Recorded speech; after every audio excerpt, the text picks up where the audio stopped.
Hey everybody, it's Chris from Family Geekery. Today we're going to be taking a look at this steering wheel here in conjunction with the Nintendo Switch and the game Cruisn Blast. Let me start off first by apologizing for the mess on the workbench here.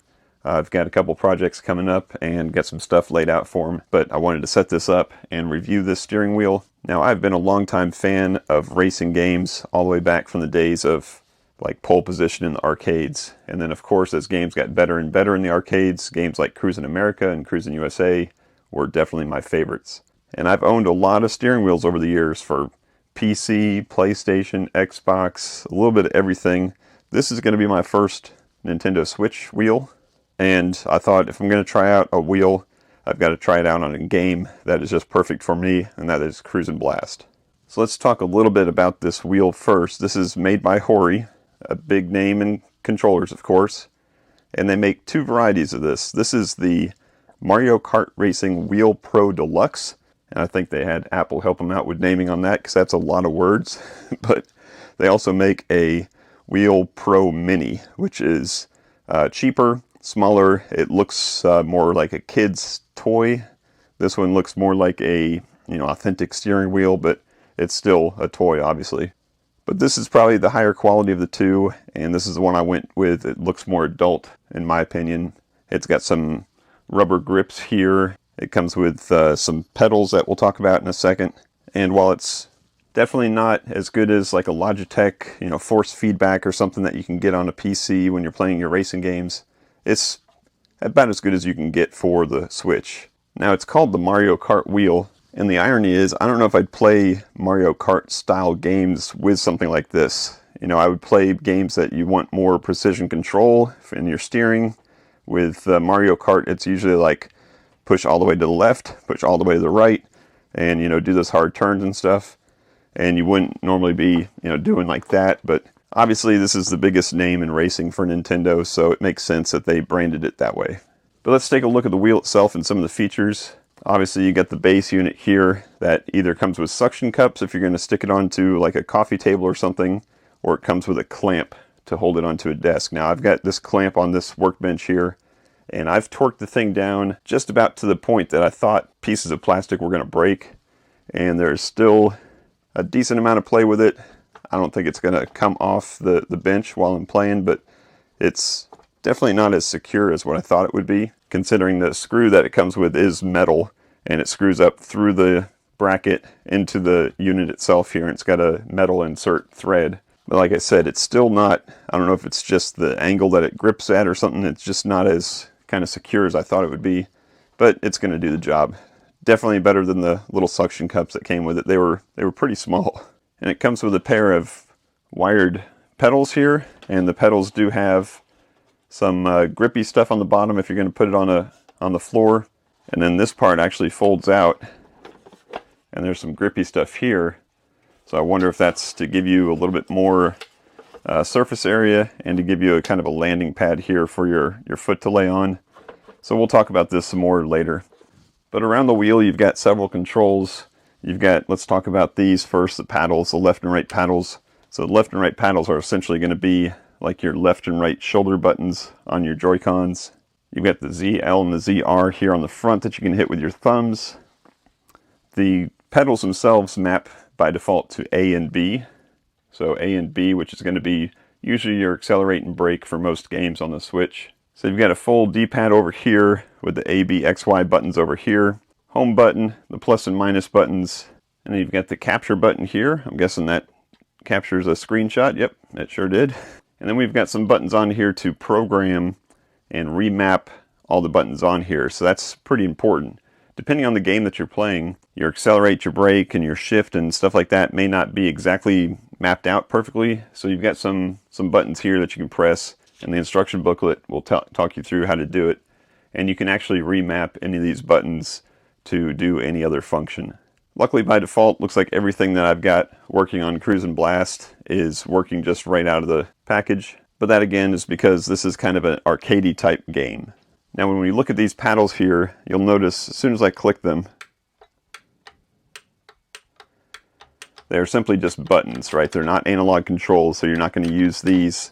There are some steering wheels that you can use these as analog controls for your accelerate and brake. That's not going to happen. And then the pedals themselves, they can be analog controls, but it just depends on the game that you're playing. In this case, this arcadey style game and something like Mario Kart, it's just basically if you push the accelerator, you're going.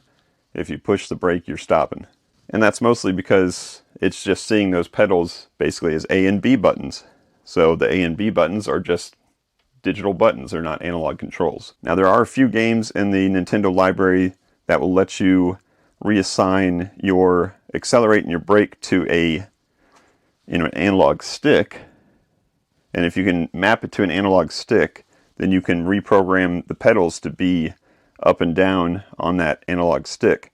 And you can actually use the pedals as analog controls. So you can have precision acceleration and precision braking.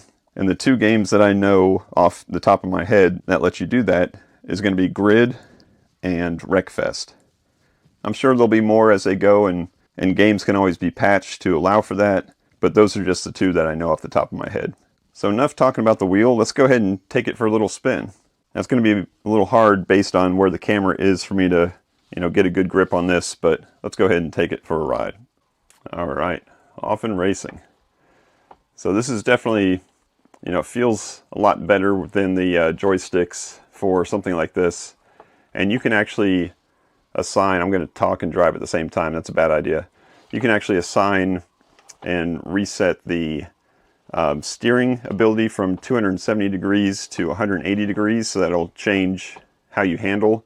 And you can also change the sensitivity of the steering wheel to, I think, 7 different levels.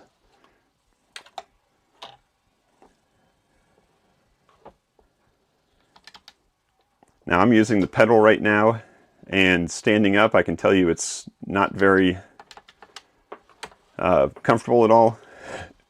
And it's a really bad angle. Again, I'll talk about that when we're done with this race. So let me switch back over to just the A button here.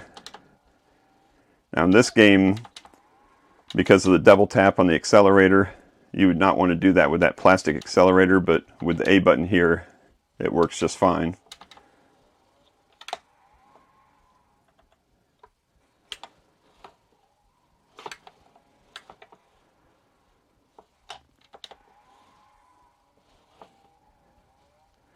And even though this isn't force feedback, it's just kind of a spring loaded steering wheel, it still feels very good, and it feels very similar to the arcade.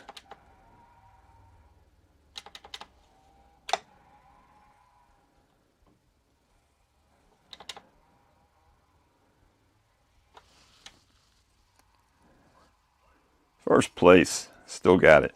Now before I mounted this up, I did actually take the Joy-Cons for a little spin also, just to kind of compare and contrast. And I'll admit that it wasn't a bad experience using these to play this particular game. Now again, it's very arcadey, so you're just kind of mashing down that accelerate button and steering right and left, but it wasn't too bad. But this definitely feels a lot more like the arcade. Now let's go back to talking about the pedals.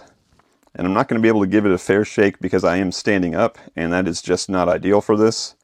Sitting down might be better, but even so, I've got a fairly long foot. I got a size 13 shoe, and from what I've tested so far, the height that you would need to sit from here and control this pedal with any precision, it's just a really long distance. So I'm just barely making my toes up to about here with my foot rested on here. Now if I've got my leg up in the air, yeah, I can have a little bit more control, but that would tire you out quick. So I'll have to test that out sitting down again to see.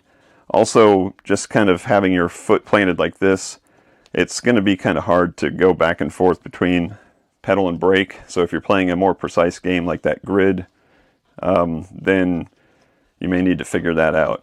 So I personally think if I was going to be playing a lot of this game, I'd be just using the A button right here. So like I said, out of the box, this wheel worked great with this game. But it's nice that they put a lot of configurability into this wheel. So there's one other thing we didn't talk about yet. There's a switch right up top here that says DPLSRS. And basically what that means, depending on where you switch that, the steering wheel itself is either going to be controlling the D-pad for your game, or your left stick, your left analog stick, or your right analog stick. So depending on the game that you're playing, if you need to steer with maybe your left analog stick instead of the D-pad, then you would switch that over to LS, and then you'd have your right and left control right here. And we talked briefly about reassigning buttons, and we talked briefly about changing the sensitivity and changing the rotation of 180 to 270 degrees. But there's one more thing you can configure, and that's the dead zone. It's also got 7 levels of dead zone that you can configure how much you're turning before it starts actually turning the wheel of your car. So based on all that, I'm pretty sure that you'd be able to take this wheel and configure it to pretty much any game that you'd find on the Nintendo Switch and get a pretty good feel out of it. Now this whole thing hooks up to your Switch just with a single USB cable, and it's plenty long. This is the cable here, right here. I didn't even have to unwrap it all the way. And because it's USB, it also works just fine on a Windows PC. And according to the book, if you plug it into a Windows machine, it sees it as a standard X input controller. So now I'm going to have to go through my Steam library and see what I can test this bad boy out on. But I think that's going to pretty much wrap up the review. And this is, again, a dual purpose review of both the wheel and the game itself. And the game is a no-brainer. If you're a fan of this style of racing game, then just get it. There's just no comparing to the Cruisin series of games. And for the wheel, that's kind of a decision you need to make because it's not cheap. You know, this is probably in the $100 range at your Best Buy or Walmart. So if you're going to be buying one, you're not going to be buying 4 of them to play Mario Kart with the family. You're buying one because you've got a particular game that you really want a steering wheel for. But that's going to wrap it up for this review. I hope you enjoyed it. If you did, I appreciate that thumbs up. If you want to see more reviews of controllers and all kinds of weird, wacky, geeky stuff, then check out the rest of the channel. Again, apologies for the mess. I thank you as always for watching. And until next time, peace out and geek out.